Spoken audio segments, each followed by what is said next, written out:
We're supposed to, you and I, the moment we said I do, we became, a Cason-centric universe, meaning that we were now at the center of the universe, us and God, actually God and us. So let's get it right. 5, 4, 3, 2, 1, 0. Whether you've been married 1 or 20 plus years, at some point, you realized you were married into crazy. And that's what our podcast is all about. We offer love, laughter, and a dose of reality as we unpack this crazy thing called marriage. So sit back, relax, and get your ear hustle on. It's time to start the conversation. All right, let's go.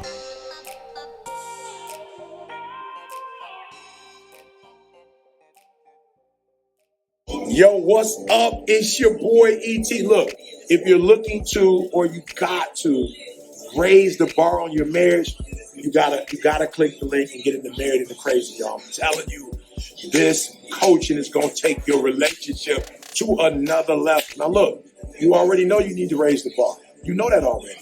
So stop thinking or overthinking. Click that link, and Marriage into Crazy is gonna take you and your spouse to marital bliss. Now you know. Click the button. Let's go. Welcome to another episode of Married into Crazy with Snooks and Lovey. I'm Lovey. I'm Snooks. And we want to welcome everybody back to the podcast. For those of you that are new to the podcast, we are a married couple that have been together for Over 27 years. over 27 years, married for 26. How long would you say we were happily married? 3? No. I was like, it's a pop quiz. Wow, 3? Okay. I'm just playing. No, happily married, 22. 22. Okay, we were happy kind of in the beginning, I was about to say, that's kind of... So we go into all the different things that we've gone through in our marriage a lot of different times. But most specifically, we had some trauma at the very beginning of our relationship. And so we take the trauma that we've overcome that resulted in somebody asking for a divorce 4 years into the marriage. So it's so funny how he says somebody, like there was a third person in our relationship. It was me, obviously. It was her. She asked for it. But here's the thing. We survived that through coaching, through counseling, through utilizing a bunch of different resources and tools. And that's just not things. Those were people as well. We employed a lot of that. We learned a lot. And over the course of the last 27 years we've been together, we've actually been helping individuals. We've been coaching individuals. So we started doing it professionally because people were pulling us into their living rooms to help out. So now we have the podcast where we reach out across the world. We're in over 35 different countries, working with different individuals, sharing not just our experiences, but the experiences of many other people that we bring to you. So if you go back and look in the archives, you're going to see that there are a variety of other couples that have been on this podcast.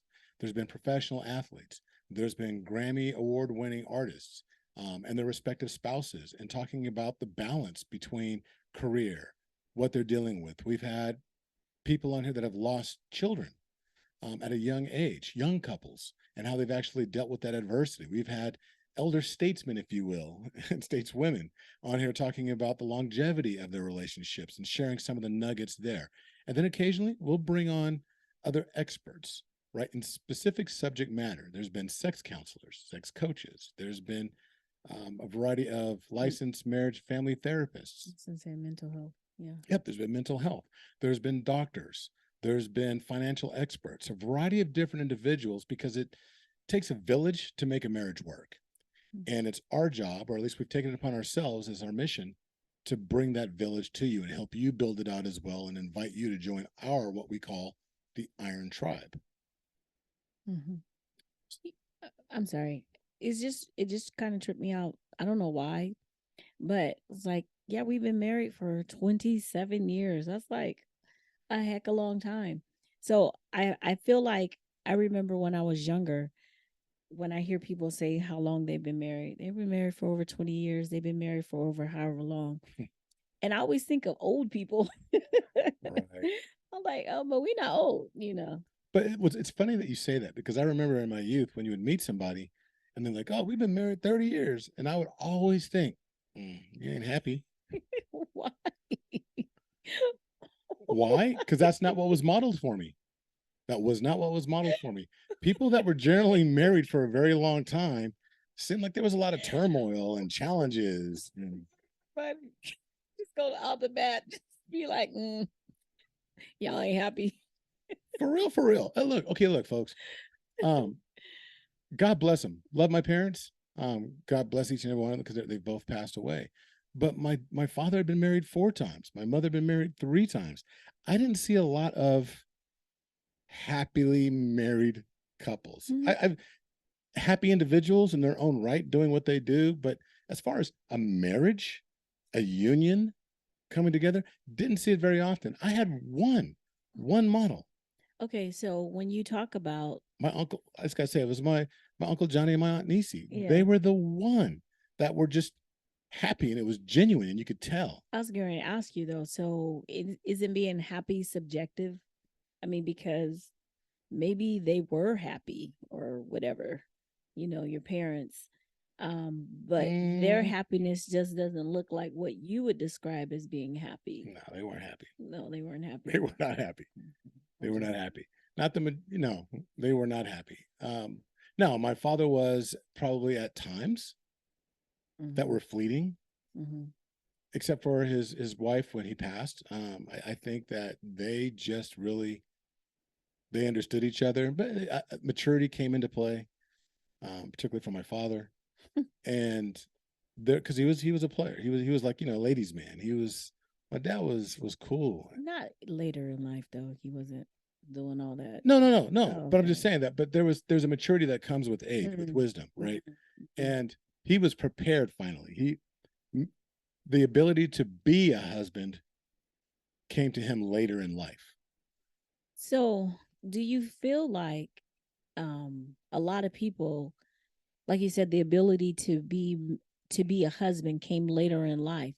Do you feel like that's the problem a lot of times?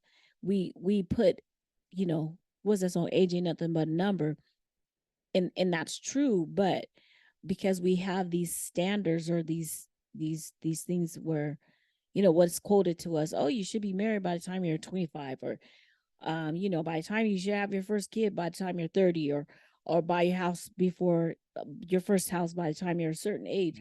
So we have these non-written, because they're not really written down, milestones that we feel like we have to accomplish certain things by a certain age.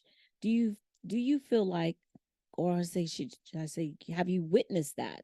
You feel like you've witnessed that with your parents, maybe, or in life or whatever, with other people? Well, I think let's keep it all the way real. My parents got married when they were around 21 years of age, because guess what? They were having a baby. I mean, there are pictures of my mom, in her little, veil, and there's a bump. Little Ernie was at the wedding. But I think they got married young when they shouldn't have. But I think that times have changed. You got to remember, that was in the 1960s, right? When my parents got married. And when they got married, see, if I was born in 68, well, they were married in 68 because the bump was there. So in the 60s and in the 50s and in the 40s, it was a much different world than what it is now. So all those milestones that we were talking about, right? They, get married by a certain age, have a house, have a job, all that. People, for the most part, I think the world at large was more mature from the standpoint of getting a career, moving on, having responsibilities. You talking about back then? Back then, because you had, look at the situations. You had Vietnam, well, you had the Korean War, then you had Vietnam. They were very serious times. You had Watergate, you had national turmoil, you had the Cold War with Russia. There were so many different things that were pulling people in different ways. You had the civil rights movement. You had all these different things that were happening. So people were forced to be, maybe mature is not the right word, but they had to grow up quickly. They had to be more serious than they are now. Absolutely. Because now you've had the advent of technology, the information age, all these different things have taken place where convenience is everywhere, to where now we're in a global economy where you don't even got to leave your house to make millions of dollars. And because of that, the old adage of, oh, you got to get married by a certain time. People are like, hey, I don't need to. I can do this later in life. You find career women that are having babies in their 40s. Mhm. And there's nothing wrong with that, but that wasn't happening as much, if at all, back then. Granted, medical science has actually changed slightly to where people are able to. We're keeping ourselves. We've learned so much more. I was about to say, because I mean the what is the age of your age expectancy was like heck of younger, I think, back then too, It was, and it's only grown by a little bit because of technology, because of technology. medicine. Exactly. But I think it has changed. I think the responsibilities have changed. And as a result of that, there have been there's effects. Mhm. So we don't look at things the same way that we used to. I cut you off. What were you going to say? No. I was waiting for you to finish because I didn't want to keep cutting you off. Because There you go, ladies and gentlemen. That's how communication works in marriage. She wasn't listening. She was just waiting for me to finish. I was waiting for you. I'm like, before I forget. I'm getting old. No. So I wanted to ask you though. Okay, so I mean, now that and this is totally different from what we were going to talk about, but so with that being said, as far as like we talked about, it's funny. Also, I didn't know that did I know that your mom was pregnant with you when she got married? I'm not sure. No one that I ever knew told me that. that, but I'm looking at pictures. So funny Skinny lady, big bump. because my mom and dad got married right after her 20th birthday, and she was pregnant with me. So they got married February like 20th or something like that, close to Valentine's Day. And I was born in April. So I said, "Oh mom, you look so cute, what are you where were you? What are you guys doing?" And she said that was my wedding day. I was like, she was all dry when she said it. I said, "That was your wedding day?" And she's like, "Yeah." She goes, I'm me and your dad got married that day." And I started laughing because I was like, "How come you're not wearing white?" She had on a blue, like a full on. She goes, "Do you see my stomach?" And I said, "Okay, you couldn't." She's like, "Well, back then, if you couldn't wear white per se because you weren't pure or whatever." So As if everybody that wore white was pure. exactly. So, but I have a question. So we know that, during the times that we live in right now, we talk about marriages ending like 50%, a high percentage. Maybe it might be a little bit under 50%. Why are you laughing? I'm laughing because of that one comedian. There's an Asian comedian that's all over social media, and he said this thing that had me dying. And I just now The thinking, one with the glasses? yeah. And he says, I saw statistics where he's like, they talk about marriage, and he goes, "And did you know that 50% of all marriages actually last?" Because they're stuck in there. 50% of people are stuck with their spouse. That's funny. That had me dying. Anyway, sorry. Go ahead. Then you made me lose it. No, I'm just kidding. I'm playing. But so, oh my God, I did kind of. You said 50%. 50%. Okay, nowadays, 50% of marriages, or a little bit under 50% of marriages, first marriages specifically, end in divorce. Okay. Nowadays, where people they're not so set on, I have to get married, I have choices, I could do whatever that I want to do. I can decide when's the right time for me. I don't have to get married because I have a baby or, I got somebody pregnant. So why do you think that happens? It's like that then, because just thinking back to what you said about your dad, how it's like he's more prepared now because it's like he was able to grow into being prepared, as opposed to back then it was like, oh, she pregnant, we just got to do it. So why do you think, you understand what I'm trying Ask to your ask question again. For real? You threw like 5 Y's in there, and I'm like, I cannot. with you right now. Why do you think the divorce rates are so high nowadays? Even though people have the flexibility, they have their they have the ability to make their own, they're self-determined when they're ready. It's not like, oh, is the stigma So why is it? like it was. So why do you think that is the rates are higher than they were back then? I think there's been a culture shift. So the culture of America has been based on Judeo Christianity, right? Judeo Christianity, and there's been a lot of premise set on you get married, you stay married, even if you're not happy. So as the culture has progressed, and we've become this microwave culture where I want my food in 30 seconds. I can pop it in this box, hit a button, and get it, or I can go through a drive-through, or I can, even worse yet, now it's like, oh, I don't even feel like leaving the house. Let me get it Uber. I'll Uber it so that way they can actually come. Uber Eats, they'll bring it, or DoorDash or what have you. We want things so fast. We get everything that we want, and if we don't like it, we'll toss it. So same thing when it comes to our relationships, that we've been conditioned as a culture. I'm not saying everyone, but across a wide swath of individuals, not just in the United States now, because this is happening. Well, let's just talk about the U.S. That we think we can throw away. Well, if this isn't working out, it's too much work, and I feel like dealing with it. Let me go get another one. And that same culture of throwing the food away, throwing the clothes away, throwing whatever because I can go get another one, it creates this mindset that I can do the same thing with human capital. I can do the exact same thing with my spouse. This ain't working out. Love shouldn't be this hard. Nope, I don't like it. Let me get another one. And I think that's why that percentage remains and it's still that high. Because don't forget, second marriages, and it's pervasive. So first marriages are at 50%. If you're going into a second marriage, it jumps up to something like 63% of marriages actually fail in divorce. Well, let me not say fail in divorce. They end up in divorce because not everybody's supposed to be married. Let's just keep it real.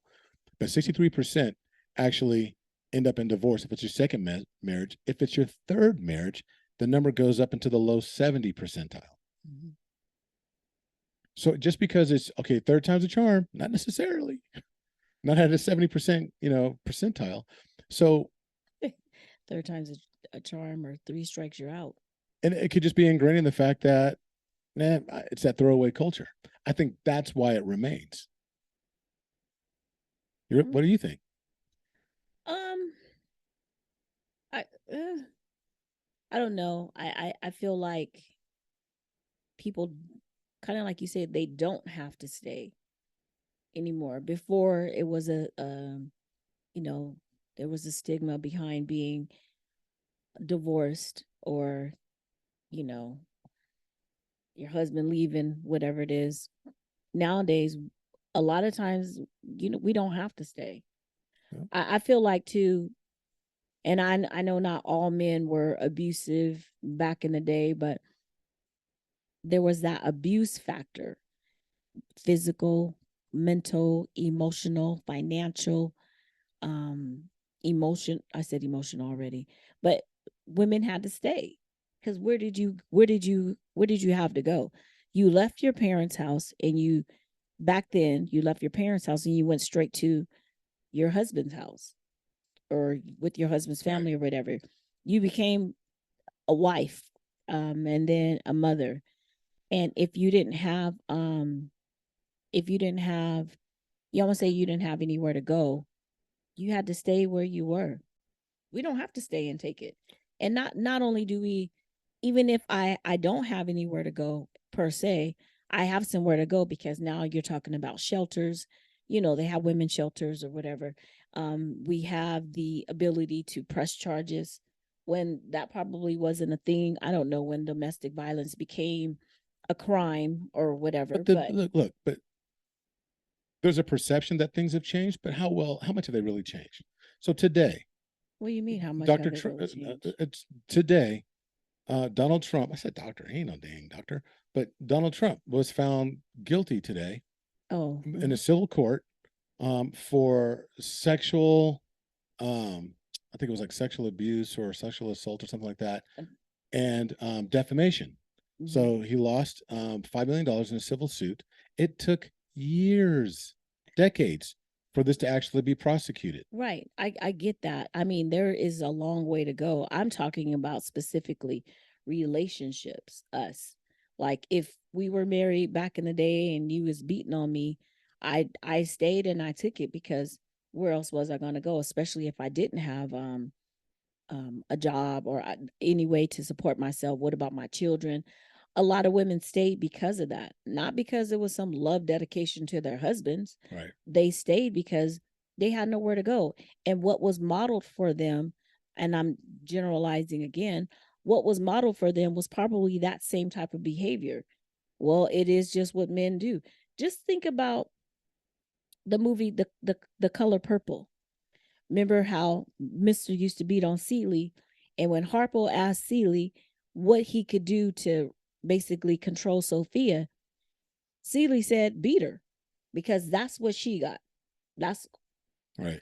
and so but Sophia was like, oh, So when she went out there and she was like, you told him to beat me, blah blah blah, whatever, and she left saying, you better bash Mister's head open and think about heaven later. That was not everyone loved Sophia. I loved Sophia, especially nowadays, because we were like, that's right, Lord forgive me, but you finna call your son home. You know what I'm saying? But a lot of women have the attitude, the Celie attitude, basically, because that is what they were getting. Grin and bear it. Yeah, and even if you wasn't grinning, you was gonna bear it. Because what could you do? What was your other recourse? I mean, Talking into the microphone. I'm talking in the mic. No, but you know it's funny. No, it's not I need funny. to see your face when we talking about this. But you see, okay, look, for those of you that are watching YouTube and actually seeing this, you saw as she started talking about Color Purple, she started slowly squaring up. She was slowly squaring up like she was going to take a swing. She was like, because if I need to come up out this chair, I'm going to come up out this chair, and we're gonna get down like we. Watch the video. Whatever. Watch the video. Anyway, that She is turned slowly. I Like did turn. I did say I need to see your face. she was a lioness I about to need you to be pounce. looking remorseful. Man, that movie done messed it up for everybody. No, but you're right. The word changes, but there was a culture shift, right? The thing about cinema and music, whether you agree or disagree with what is being said or what is being shown or acted out, more times than not, if it's a period piece, it's at least depicting The times. the times. Mhm. It's capturing, even if it's somewhat fictionalized, it's capturing to a certain extent the mindset of that period and what some people are going through. Not everybody. Not everyone. No movie speaks for everyone. No song speaks for everyone, but it captured that. And so what this is actually showing us is that there's a variety of ways that a person can be married. So we came in here with notes and all kinds of stuff about what we're going to talk about, and this just took a left turn and went in this direction. But one thing that we really truly need to consider is that there is no marriage that is absolutely the same as the one that's next door or the one that was modeled for us. That's true. And we have to find our own way of actually living it out the best that we can for our universe. People forget that we're supposed to be, couple centric. We're supposed to, you and I, the moment we said I do, we became, a Cason-centric universe, meaning that we were now at the center of the universe, us and God, actually God and us. So let's get it right. And everything revolved around us. Should have. The reason why you asked for a divorce in year 4 is because we were not truly a Cason-centric universe. The world and all the planets being children, in-laws, right? Variety of friends, job. Those things did not revolve around the gravity that we created. I allowed the planets to dictate our orbit, the way that we moved, the way that I moved at least, and it affected the way you moved. Yeah, but like I said too, I think I won't say I think, I know I did. I placed basically all the blame on your shoulders for why everything happened the way it happened or didn't happen or whatever. But we all take responsibility in our marriages, barring abuse, barring abuse. So if there are things that are happening or things that are going on that I don't like, that I don't, I don't agree with, I shouldn't just say something one time and expect you to get it and just, well, I already told you, and then I leave it alone and go on about my business, and now I'm mad about whatever. you know just like we talk about learning things, we had to learn things about each other. There were so many things that I had to unlearn also. I've said it before. My mother didn't raise me to be a wife, and nothing against my mom, but my mom raised me, number one, take care of me, because that's what happened with her, so that I don't be in the same situation that she was in when she got divorced. Um, always make sure that you got this, you got that, you have your own stash, you have blah blah blah, so that if I had to move, I could move. So I had that type of mindset too, like, whatever. I already told you, so obviously it ain't important, but it's okay because I could still, I went on in that type of direction. That was where my mindset was. It wasn't like, okay, wait, we need to sit down and we need to talk about it. We got to work it out. I didn't think about it like that. I felt like I said it. Maybe I said it twice. I don't know. And you should have got it. But You nothing. said it once. I said it more than one time. I only listened once. That's your problem. I'm just being honest. No, but even if you did, even if you only listen once, say I said it 3 times and you listen once or whatever it is, we have to understand that certain behaviors, you're not going to just undo just like that. Like a baby, they fall down, they get up, they fall down. They don't walk on the first time. They don't crawl the first time. We don't learn how to drive just after one lesson, or it takes, you got to. Right. It takes repetition. Mm-hmm. It takes that muscle memory. It takes all those things. And there needs to be muscle memory within our relationships as well. Well, and when we say muscle memory, though, don't have muscle memory in fighting. Right. Let's have muscle memory in compassion. So I had to learn how to be compassionate. And the funny thing is, though, I always think about this. It's like, how would I had responded had the tables been turned? As everyone who knows us knows that my mom that's my homegirl. That's my mom, but we are extremely, extremely tight. It's always been us. So if you had the same gripes that I had, how would I have responded to you? So that was, I'm thinking, on my part, I was lacking the compassionate piece, and just being like, okay, stop, but of course, when you're in it and you let your feelings get involved with, and a lot of that had to do with how I felt about your family because of what happened. And so, again, I still say it comes back to, we were not a couple. We didn't create a couple centric universe. Right, but I was just talking about the whole, it wasn't just on you. No, agreed. But though it wasn't just on me, and I will say this, that in every organization, and your marriage is an organization.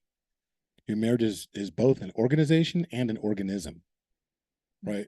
So you got to water it. So you have to and feed it, nurture it, so that way it grows. But it is also an organization in the respect that there's leadership that takes place. There's finances that need to be balanced. There's meetings that need to be had. There's a variety of things that need to take place, just like you would in an organization. An organization is only as good as its leadership. And I'm not necessarily saying that it's just the husband that leads, but it is biblical, and it is something that I stand on, that there's a variety of different ways to lead. And it's not like, I'm the man and I said this and that's what you got to do. There comes a point where you need to lead, and there's a variety of ways that you can lead. And I didn't lead us through that process. I didn't model leadership. We were both very immature and selfish, which many couples are, because nobody's ever taught how to be the other half or how to complete I should say very few individuals are taught how to step into a relationship and contribute for the betterment of that organism, the betterment of that relationship, the betterment of that organization. More times than not, it's like, oh, okay, well, we're going to come in and I love you and we're going to do things my way. This is how I do A, B, C, D, E, and F. Get on board or get left behind. Mm-hmm. And that's an attitude that many of us have. You asked, why is there still divorce? Why is it still so high at 50% for first-time marriages? You just answered it. I think I just answered it. It's because very few of us are actually taught to come in and be a contributor to a marriage. Mm. We step in and think that, it's a 50-50 proposal. Right. But it's really 100. Sorry. Right, exactly. And so therein lies it, so we went from wedding day baby bumps all the way out to why there is a proliferation, if you will, at 50%. And I'll say it's a proliferation. If you're at 50% of, flipping a coin, which we'll go into the next time we talk about whether or not your marriage is going to survive, that's a challenge. And that's something that needs to be worked on across the nation. And that's why Married into Crazy is here to hopefully work with you through our coaching, to work with you through the podcast.